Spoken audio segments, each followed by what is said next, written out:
Mga uri ng Jeje Girls, number 1 na dyan yung Mima, siya yung pinakarespetado sa grupo. Huwag mo gagalawin nakshi niya kung hindi magkakagulo tayo dito. Minsan kick out, madalas may putok. Binabangga mo daw yung nakshi ko, gusto mo sampalin ko yung mukha mo.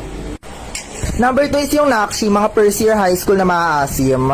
Lapitin ng gulo dahil feeling maganda. Malande at maldita at higit sa lahat, sulsulera. Mima, sabi ni Princess dati lisaka lang daw, ngayon kuto ka na.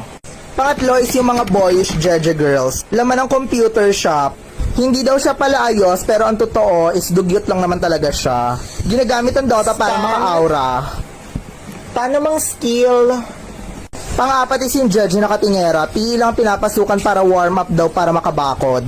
Makakabanding mo lang siya after class. Laging absent sa klase pero present lagi sa fishballan. Laging tumutusok ng 3 fishball kahit piso lang naman yung binayad. Tapos na yung PE, tara na. Mamaya na lang tayo magkita sa labas pag may aabangan. Ang abanger, siya ang kanang kamay ng leader ng sorority. Siya ang taga-organize ng gulo. Makikita lang sa school kapag may abangan sa gate. Best in guidance, minsan nakablatter sa barangay.